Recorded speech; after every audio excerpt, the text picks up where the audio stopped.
بسم اللہ الرحمن الرحیم۔ عزیز طلبہ، السلام علیکم۔ امید ہے آپ سب خیریت سے ہوں گے۔ اللہ ہم سب کو اپنی حفظ و امان میں رکھے۔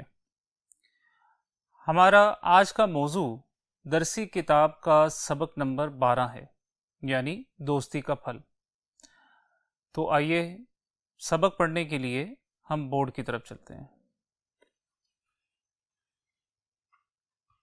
جیسا کہ پچھلے لیکچر میں نے یہ بتایا تھا کہ کسی بھی سبق کو پڑھنے سے پہلے اگر ہمیں 4 بنیادی چیزوں کا پتہ ہو تو ہمیں سبق کی جو سمجھ ہے وہ بہت اچھی آ سکتی ہے۔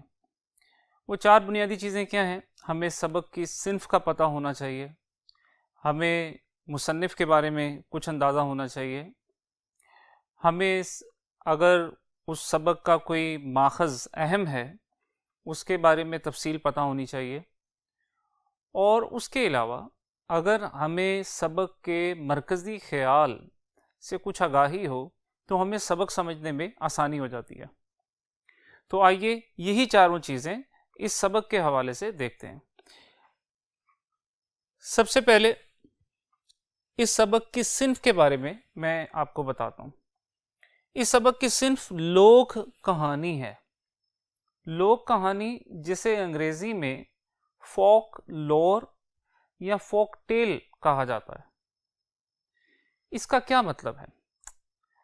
تو لوک کہانی کا مطلب ایسی کہانی ہے جو کسی علاقے میں، جو کسی خطے میں، جو کسی ملک میں نسل در نسل سینہ بہ سینہ چلتی چلی آ رہی ہو، اور اس ملک کے زیادہ تر لوگ جو ہیں اس قصہ کہانی سے واقف ہوں۔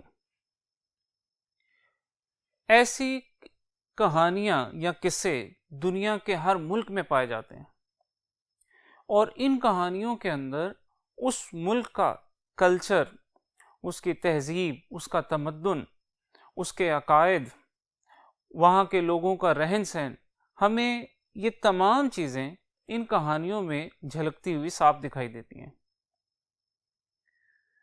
دوسری اہم بات ان کہانیوں کے حوالے سے کہ ان کہانیوں کے مصنف کے بارے میں ہمیں علم نہیں ہوتا کہ پہلی بار یہ کہانی کس نے کہی، کس نے سنائی۔ بس ہمیں یہ پتہ ہے کہ یہ کہانیاں سینہ بہ سینہ سفر کرتی ہیں۔ گاؤں کے چوپال میں والدین سے اپنے بچوں کو نسل در نسل یہ کہانیاں وہ سنتے اور سناتے چلے آتے ہیں۔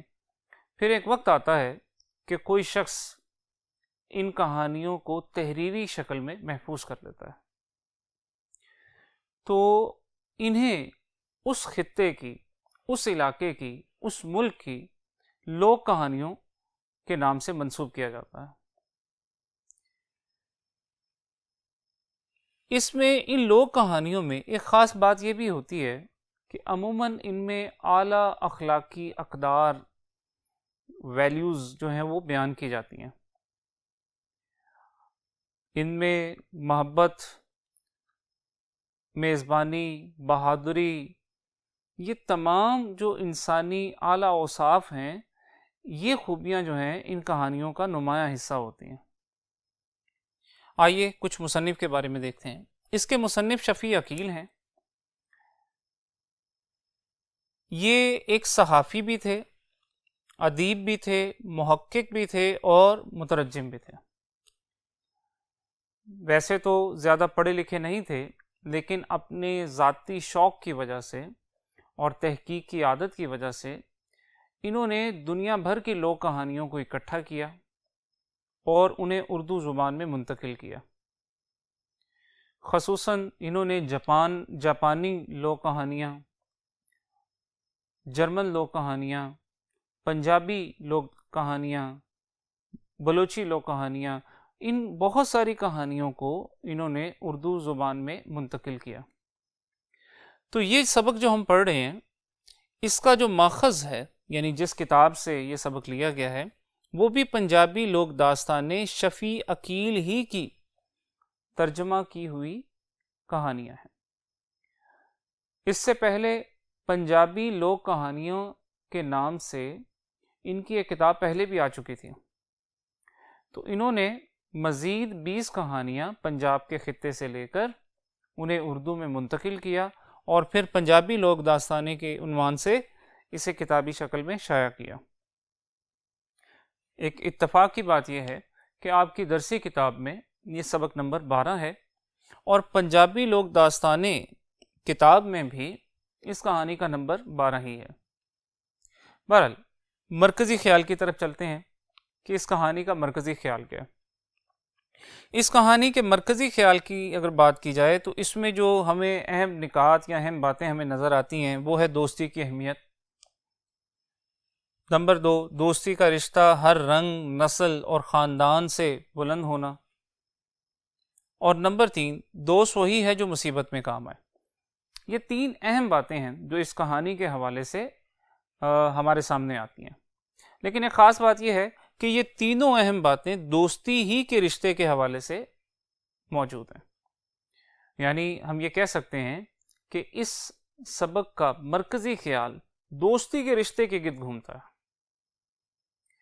تو آئیے اب ہم اس سبق کے اہم نکات کو ایک نظر دیکھتے ہیں تاکہ جب ہم سبق کا متن پڑھیں تو ہمیں وہ چیزیں پہلے سے ہمارے دماغ میں موجود ہوں۔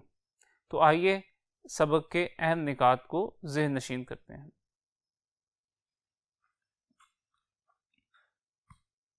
یہ آپ کے سامنے سبق کے اہم نکات بورڈ پہ لکھے ہوئے ہیں، میں انہیں ایک ایک کر کے دہراتا ہوں اور جو ان کی اہمیت ہے یا ان کا جو کہانی کے ساتھ تعلق ہے وہ آپ کے سامنے واضح کرتا ہوں۔ اس کہانی کا آغاز کچھ اس طرح ہوتا ہے کہ ایک کبوتری اپنے انڈوں کے لیے فکر مند ہے۔ وہ کبوتر سے یہ کہتی ہے کہ ہمیں کسی کو دوست بنا لینا چاہیے تاکہ مشکل پڑنے پر وہ ہمارے کام آ سکے۔ کبوتر جو ہے وہ یہ کہتا ہے کہ ہمارے ارد گرد ہماری برادری یعنی کبوتر برادری کا کوئی پرندہ نہیں رہتا، جس پر کبوتری اسے یہ کہتی ہے تو کیا ہوا، ہمیں کسی اور برادری کے پرندے یا جانور سے بھی دوستی کر لینی چاہیے۔ کبوتر اس کی بات مان کر اپنے قریب ہی ایک گدھوں کے جوڑے کے پاس جاتا ہے اور ان سے دوستی کرتا ہے۔ گدھ جو ہے ایک مردار خور پرندہ ہے، کافی بڑے سائز کا ہوتا ہے اور یہ مردہ جانوروں کو کھاتا ہے۔ تو اس کے قریب ہی ایک گدھوں کا جوڑا رہتا ہے، وہ ان کے پاس جاتا ہے اور انہیں بتاتا ہے کہ وہ ان سے دوستی کرنا چاہتا ہے۔ گدھ اس کی پیشکش کو قبول کر لیتے ہیں، لیکن ساتھ ہی ساتھ وہ اس کو یہ بھی بتاتے ہیں کہ قریب ہی ایک درخت کی کھو میں ایک سانپ رہتا ہے، ہو سکے تو اس سے بھی دوستی کر لی جائے، اسے بھی اپنا دوست بنا لیا جائے۔ نتیجتاً کبوتر جو ہے گدھوں کے جوڑے کو اور سانپ کو اپنا دوست بنا لیتا ہے۔ پھر ایک روز ایسا ہوتا ہے کہ ان انڈوں میں سے بچے نکل آتے ہیں اور کچھ ہی جو ہے دنوں کے بعد وہاں پر ایک شکاری بھی آ جاتا ہے۔ اب وہ شکاری سارا دن مارا مارا پھرنے کے بعد وہاں پر پہنچتا ہے اور اس کے ہاتھ کوئی شکار نہیں آیا ہوتا۔ وہ درخت پر گھونسلے کو دیکھتا ہے تو اسے اندازہ ہوتا ہے کہ اس گھونسلے میں کسی پرندے کے بچے موجود ہیں۔ وہ سوچتا ہے کہ خالی ہاتھ گھر جانے سے بہتر ہے کہ میں اس گھونسلے سے پرندے کے بچوں کو نکال لے جاؤں۔ وہ کیا کرتا ہے کہ وہ درخت کے نیچے آگ جلاتا ہے اور اس آگ کی روشنی میں درخت پر چڑھنا شروع کرتا ہے۔ اب کبوتر اور کبوتری اسے یہ کرتے ہوئے دیکھ رہے ہوتے ہیں۔ پہل وہ اپنی مدد آگ کے تحت 2 بار آگ کو بجھاتے ہیں۔ آگ کو کیسے بجھاتے ہیں؟ قریب ہی ایک دریا بہ رہا ہوتا ہے، وہ وہاں پر جاتے ہیں اور اپنے پروں میں پانی بھر کر اس آگ پر چھڑک دیتے ہیں۔ شکاری نیچے اترتا ہے، پھر آگ جلاتا ہے، کبوتر اور کبوتری پھر اس آگ کو بجھا دیتے ہیں۔ تیسری بار غصے میں شکاری جو ہے موٹی موٹی لکڑیاں جمع کرتا ہے اور پھر آگ جلاتا ہے۔ اس دفعہ کبوتر اور کبوتری یہ اندازہ کرتے ہیں کہ یہ آگ بجھانا ان کے بس کی بات نہیں، لہٰذا وہ گدھوں کے جوڑے کے پاس جاتے ہیں اور وہ چاروں مل کر، یعنی کبوتر اور کبوتری اور گدھ اور مادہ گدھ، وہ چاروں مل کر دریا سے پانی اپنے پروں میں بھر کر لاتے ہیں اور اس جلتی ہوئی آگ پر چھڑک دیتے ہیں، آگ پھر بجھ جاتی ہے۔ اب کافی رات ہو چکی ہوتی ہے اور شکاری بھی اس اترنے چڑھنے میں تھک چکا ہوتا ہے۔ شکاری یہ فیصلہ کرتا ہے کہ اب میں یہیں پر رات گزاروں گا، تو شکاری وہیں رات رک جاتا ہے، وہ وہاں پر چادر بچھاتا ہے اور لیٹ جاتا ہے۔ اب کبوتر جو ہے وہ سانپ کے پاس جاتا ہے اور اسے ساری صورتحال بتاتا ہے۔ سانپ اس سے مدد کا وعدہ کرتا ہے۔ صبح سویرے شکاری جب اٹھتا ہے اور وہ درخت پر چڑھنے کی کوشش کرتا ہے تو اس درخت کے تنے کے گرد ایک سانپ لپٹا ہوا ہوتا ہے جو پھنکار رہا ہوتا ہے۔ شکاری جو ہے وہ گھبرا جاتا ہے، حواس باختہ ہو جاتا ہے اور پھر وہاں سے بھاگ جاتا ہے۔ یوں وہ کبوتر اور کبوتری اپنے بچوں کے ساتھ امن کے ساتھ رہنا شروع ہو جاتے ہیں، اور اسی وجہ سے کبوتر کو دوستی اور امن کی علامت قرار دیا جاتا ہے۔ تو عزیز طلبہ، یہ تھے اس کہانی کے اہم نکات۔ اس سے ایک فائدہ یہ ہوا کہ پوری کہانی ایک دفعہ آپ کے سامنے آ گئی، لیکن اس کا اہم نکات کا ایک فائدہ میں نے آپ کو پہلے لیکچر میں بھی بتایا تھا، اور وہ یہ کہ اگر آپ انہی اہم نکات کو یاد کر لیں تو ان کی مدد سے آپ سبق کا خلاصہ بھی لکھ سکتے ہیں۔ تو یوں سمجھیے کہ یہ اہم نکات خلاصے کے اہم نکات بھی ہیں۔ تو آئیے اب ہم سبق کا جو متن ہے، ٹیکسٹ ہے، وہ پڑھتے ہیں اور دیکھتے ہیں کہ اس کہانی میں کیا لکھا ہے۔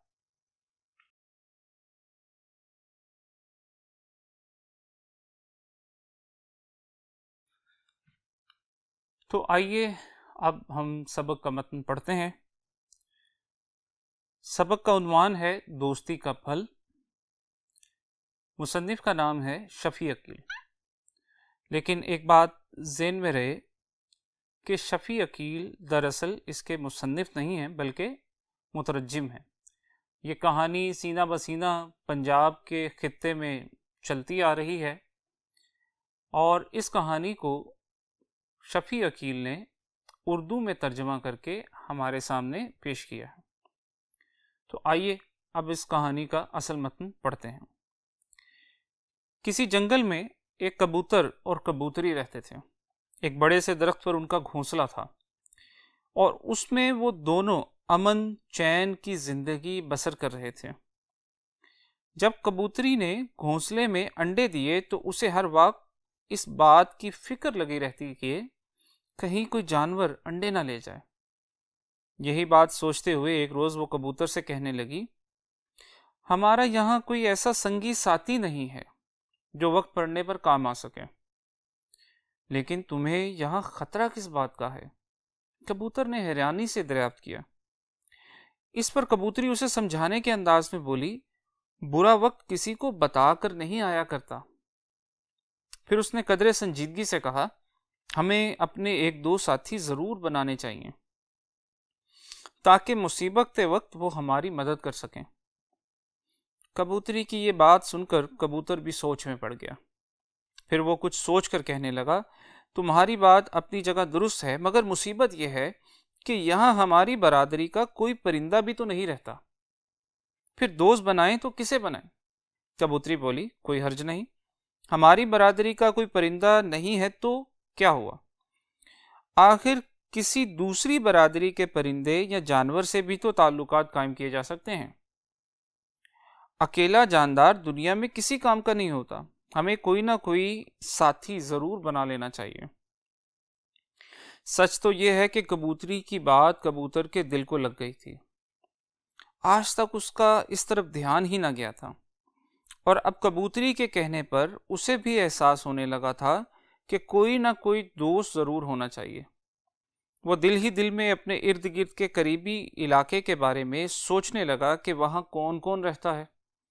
کچھ پرندے اس کے ذہن میں آئے، لیکن وہ وہاں سے کافی فاصلے پر رہتے تھے، اس لیے ان سے دوستی کرنا یا نہ کرنا برابر تھا، کیونکہ وقت پڑنے پر وہ انہیں اطلاع بھی نہیں کی جا سکتی تھی۔ سوچتے سوچتے کبوتر کو خیال آیا کہ جہاں وہ رہتے ہیں اس سے ذرا آگے ایک دوسرے درخت پر گدھوں کا ایک جوڑا رہتا ہے۔ اس نے کبوتری سے کہا، قریب ہی ایک درخت پر گدھوں کا ایک جوڑا رہتا ہے، اگر تم کہو تو میں ان کے پاس جاؤں۔ کبوتری جلدی سے بولی، اس میں سوچنے کی کیا بات ہے، ابھی جاؤ اور ان سے دوستی کرو۔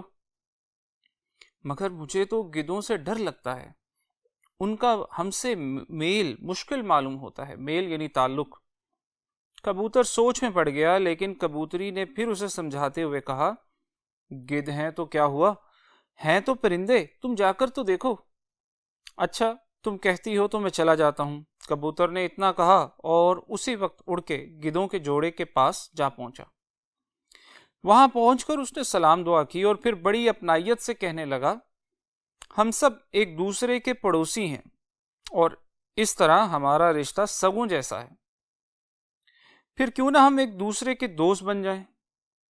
اس پر گدھ قدرے خوشی کا اظہار کرتے ہوئے بولے، تم ٹھیک کہتے ہو، ہمسائے تو ماں جائے ہوتے ہیں۔ ماں جائے مطلب ایک ہی ماں کی اولاد کی طرح آپس کے دکھ سکھ میں شریک ہو کر ایک دوسرے کا سہارا بنتے ہیں۔ کبوتر نے انہیں بھی اپنا ہم خیال پایا تو بولا، میں اسی لیے تم لوگوں کے پاس آیا ہوں کہ آج سے ہم دوست بن جائیں۔ جواب میں گدھ بولا، ہم تو آج سے ایک دوسرے کے دوست بن گئے ہیں، مگر میری بات مانو تو ہم ایک اور کام کریں۔ کبوتر نے پوچھا، وہ کیا؟ جس پر گدھ نے بتایا، یہاں قریب ہی ایک درخت کی کھو میں، کھو سوراخ، غار، درخت کے اندر خالی جگہ جو ہوتی ہے اس کو بھی کھو کہا جاتا ہے، ایک درخت کی کھو میں ایک سانپ رہتا ہے، اگر وہ بھی ہمارا دوست بن جائے تو پھر ہم خطرے سے بالکل محفوظ ہو جائیں گے۔ یہ تجویز کبوتر کو بھی پسند آئی، لہٰذا وہ بولا، اگر یہ بات ہے تو چلو اس کے پاس چلتے ہیں، ہو سکتا ہے وہ بھی ہمارا دوست بن جائے۔ چنانچہ گدھ اور کبوتر دونوں سانپ کے پاس پہنچ گئے، سانپ کو اپنے آنے کا مقصد بتایا اور کہا، یہ ٹھیک ہے کہ ہم تینوں مختلف برادری سے تعلق رکھتے ہیں، مگر دوست بننے میں کوئی حرج نہیں، دوستی میں تو کوئی پابندی حائل نہیں ہوتی۔ سانپ نے ان دونوں کی باتوں کو بڑے غور سے سنا، کچھ دیر تک لیٹا ان پر سوچ وچار کرتا رہا، پھر ان سے کہنے لگا، دوستی بڑی مشکل ہوتی ہے، اس میں ایک دوسرے کے لیے جان قربان کرنی پڑتی ہے، تم ہمیں ہر امتحان میں ثابت قدم پاؤ گے۔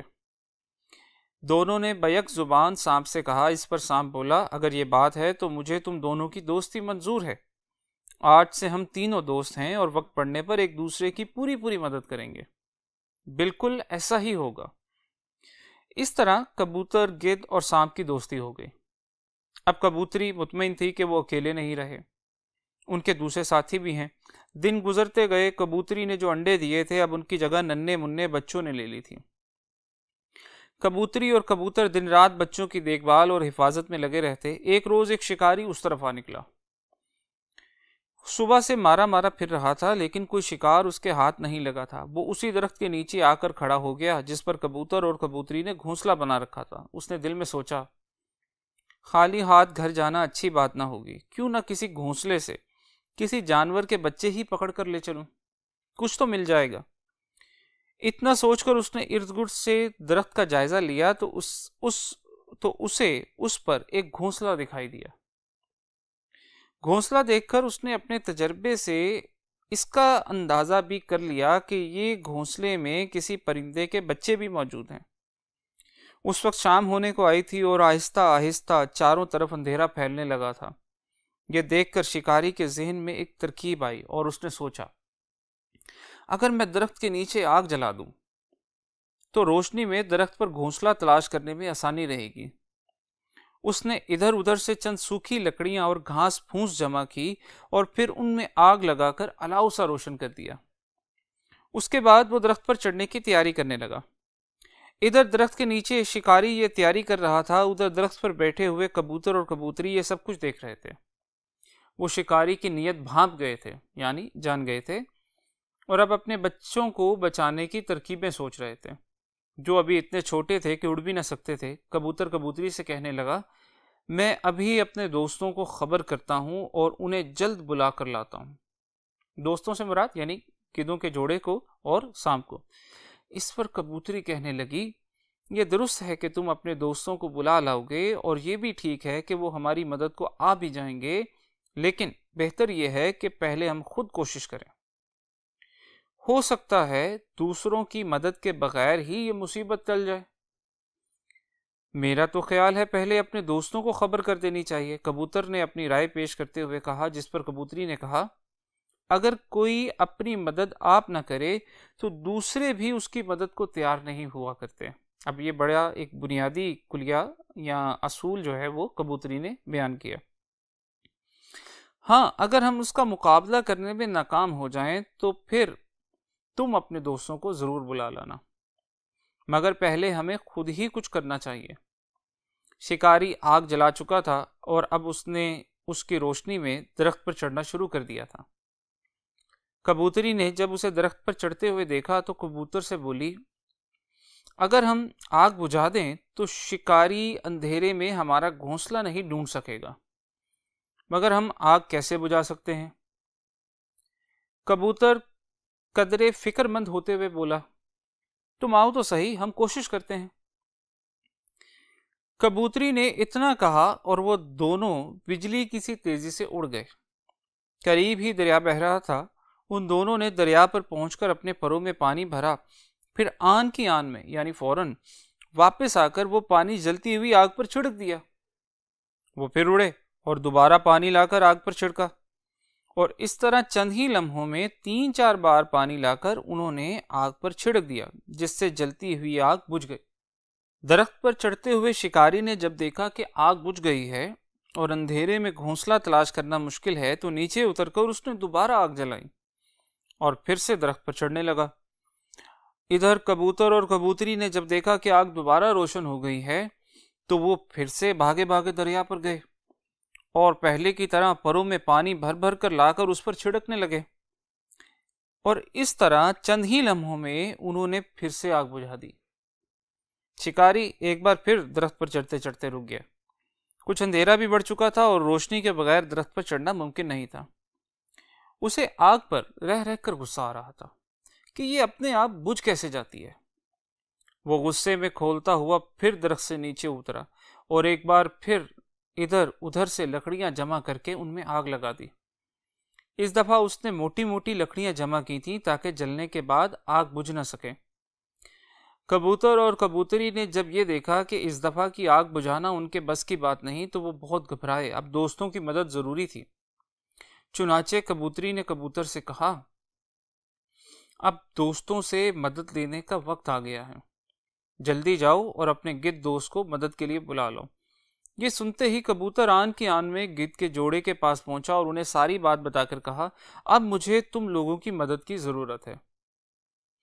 گدھ نے آؤ دیکھا نہ تاؤ سارے کام چھوڑ کر کہا چلو ہم ابھی چلتے ہیں، دوستی کس روز کام آئے گی۔ کبوتر گدھوں کے جوڑے کو ساتھ لے کر آیا تو انہوں نے دیکھا کہ آگ پوری طرح جل رہی تھی اور اس کی روشنی میں شکاری درخت پر چڑھ رہا تھا۔ دونوں گدھ کبوتر اور کبوتری کے ساتھ جلدی جلدی دریا پر گئے اور انہوں نے اپنے بڑے بڑے پروں میں پانی بھر کر لا کر آگ پر پھینکنا شروع کر دیا۔ اس طرح دیکھتے ہی دیکھتے چند لمحوں میں جلتی ہوئی آگ بجھ گئی۔ یہ دیکھ کر شکاری تل ملا کر رہ گیا یعنی اسے بہت غصہ آیا۔ مصیبت یہ تھی کہ اب اندھیرا بہت زیادہ ہو چکا تھا، پھر یہ بھی تھا کہ شکاری بار بار درخت پر چڑھنے اترنے میں تھک چکا تھا۔ اس لیے اس نے دل میں سوچا اب آگ جلانا مشکل ہے، بہت رات ہو گئی ہے، کیوں نہ رات یہیں بسر کر لوں، صبح آسانی سے بچے نکال کر لے جاؤں گا۔ اچھا، اب یہاں تک یاد رہے کہ کبوتر اور کبوتری نے 2 بار خود آگ کو بجھایا، اور تیسری بار جب اس نے موٹی موٹی لکڑیاں جمع کی تو انہوں نے جو اپنے دوست جو گدھ تھے ان سے مدد مانگی اور ان چاروں نے مل کر اس آگ کو بجھایا۔ یہ سوچ کر وہ درخت سے تھوڑی دور زمین پر کپڑا بچھا کر لیٹ گیا۔ کبوتر اور گدھ نے جب یہ دیکھا کہ شکاری وہیں پر رات بسر کرنے کا ارادہ رکھتا ہے اور سونے کی تیاری کرنے لگا ہے تو وہ جان گئے کہ اس کی نیت ٹھیک نہیں ہے۔